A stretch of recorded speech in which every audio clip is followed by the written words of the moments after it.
Assalamualaikum warahmatullahi wabarakatuh. Saya Widya Sania, 1710533336 akan mempresentasikan makalah saya yang berjudul Perbandingan Perlakuan Akuntansi Kredit Implementasi CKPN menurut PSAK 55 dan PSAK 71 terhadap penerapannya di perbankan. Pembahasan kita kali ini berisi tentang pendahuluan, pembahasan, dan penutup. Yang pertama, kita membahas pendahuluan. Baiklah, kita masuk ke dalam latar belakang.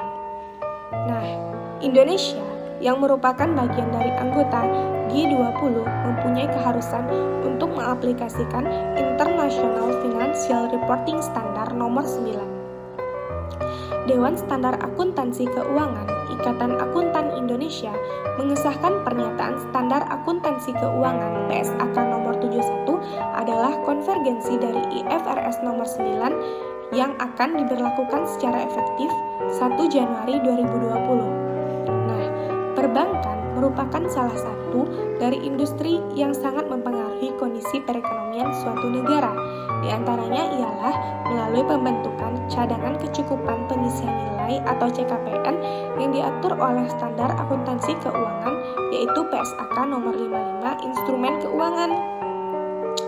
Pada kondisi ekonomi yang baik, pembentukan CKPN lebih rendah sehingga mendorong penyerahan kredit menjadi berlebihan dan membuat ekonomi tumbuh sangat cepat.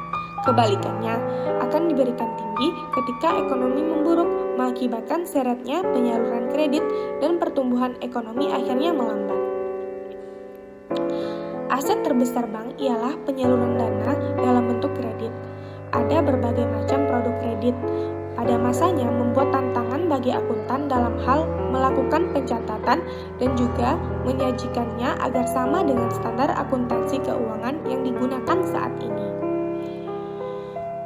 Dampak penerapan PSAK 71 terhadap perlakuan akuntansi kredit ialah dalam hal aspek pengukuran dan penyajian.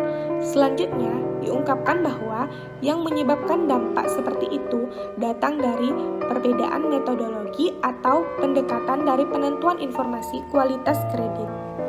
Yang mana PSAK 55 menggunakan pendekatan loss incurred method, sedangkan PSAK 71 menggunakan pendekatan aspek credit loss.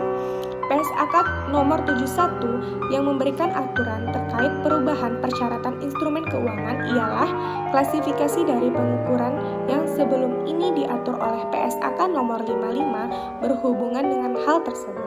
Perbedaan yang paling besar antara PSAK nomor 71 dengan PSAK nomor 55 adalah metode perlakuan akuntansi, terlebih pada metode penentuan pembentukan CKPN atas kredit bermasalah. PSAK nomor 55 mengakui kerugian kredit tersebut pada saat kerugian terjadi. Di sisi lain, PSAK 71 melakukan pengakuan lebih cepat atas dampak dari perubahan kerugian kredit ekspektasi atau aspek credit loss. Kita masuk ke dalam rumusan masalah. Bagaimana perbandingan perlakuan akuntansi kredit implementasi CKPN menurut PSAK 55 dan PSAK 71 terhadap penerapannya di perbankan. Kita masuk ke dalam tujuan. Tujuan dari makalah ini adalah untuk mengetahui perbandingan PSAK 55 dan PSAK 71 terhadap penerapan CKPN di perbankan. Dari makalah ini diharapkan dapat menelusuri fenomena dari konteks nyata praktik bisnis sehingga bisa memberikan kontribusi bagi keilmuan di bidang akuntansi. Topik selanjutnya, pembahasan. Kita masuk ke dalam PSAK nomor 55 dan PSAK nomor 71 di industri perbankan. Pada 1 Januari 2020, PSAK nomor 71 yang adalah konvergensi dari IFRS 9 berlaku efektif di Indonesia yang menggantikan PSAK nomor 55. Meskipun tidak seluruh pengaturan dalam PSAK nomor 55 dirubah, dan ini merupakan adopsi dari IAS 39.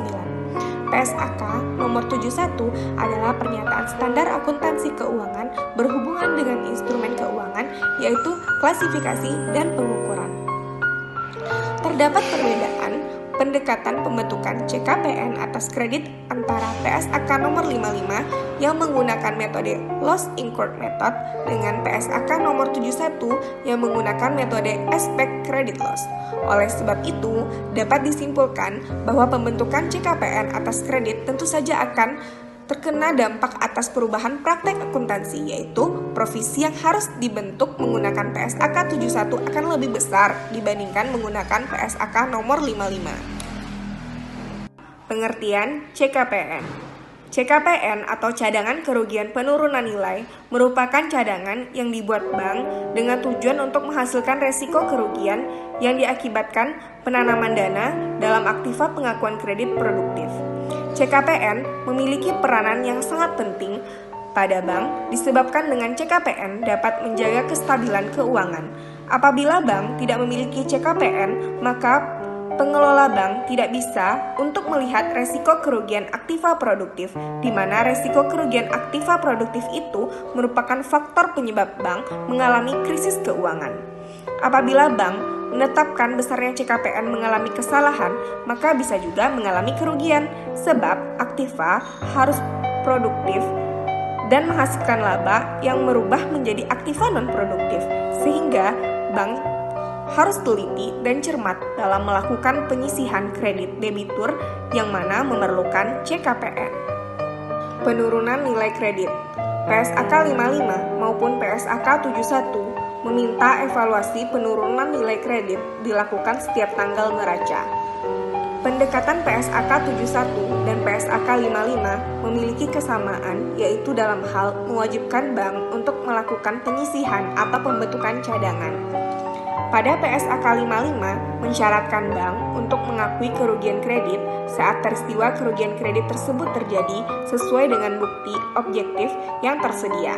Sedangkan PSAK 71 meminta pengakuan segera atas dampak perubahan kerugian kredit ekspektasi setelah terjadi pengakuan awal aset keuangan. Bank disyaratkan mengukur penyisihan kerugian kredit sebanyak kerugian kredit ekspektasi sepanjang umurnya. Jika resiko kredit atau kredit tersebut telah meningkat secara signifikan sejak pengakuan awal, PSAK 71 mengatur bahwa jika pada tanggal pelaporan risiko gagal bayar atas kredit tidak meningkat secara signifikan sejak pengakuan awal, maka bank akan mengukur penyisihan kerugian untuk kredit tersebut sejumlah kerugian kredit ekspektasi 12 bulan. Pengakuan atau pembentukan CKPN awal PSAK 55 sebagaimana IAS 39 meminta bank untuk menghitung CKPN pada saat penyajian laporan keuangan. Adapun PSAK 71 sesuai dengan IFRS 9 meminta bank untuk membentuk CKPN semenjak pengakuan kredit. Impairment metodologi. Salah satu pertimbangan utama penerbitan IFRS 9 dengan pengesahan PSAK 71 menggantikan PSAK 55 ialah penyederhanaan model impairment. Nah, juga PSAK 55 itu menerapkan model loss incurred yang menyebabkan pengukuran kerugian kredit kerap tertunda dan akhirnya nilainya tidak sesuai. Nah, di sini kita bisa melihat perbedaan antara PSAK 55 dan PSAK 71. PSAK 55 menunda pengakuan kerugian kredit sampai ada bukti objektif penurunan nilai, sedangkan PSAK 71 kerugian kredit ekspektasi diakui pada setiap periode pelaporan. Nah, kalau PSAK 55 model penurunan nilai yang berbeda untuk instrumen keuangan yang berbeda. Sedangkan pada PSAK 71, selain kejadian masa lalu dan kondisi saat ini, konfirmasi berwawasan ke depan yang masuk akal dan dapat didukung yang tersedia tanpa biaya atau usaha yang tidak semestinya dipertimbangkan dalam menentukan penurunan nilai. Kemudian, pada PSAK 55, model penurunan nilai yang berbeda untuk instrumen keuangan yang berbeda tunduk pada pengujian penurunan nilai. Sedangkan pada PSAK 71, model akan diterapkan ke semua instrumen keuangan yang mengalami uji penurunan nilai. Selanjutnya, kesimpulan.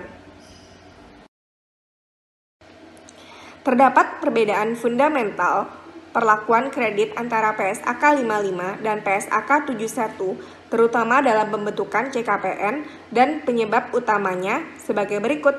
PSAK 55 meminta bank menghitung dan menyajikan CKPN pada tanggal laporan keuangan, sedangkan PSAK 71 mensyaratkan bank menghitung CKPN semenjak pengakuan kredit.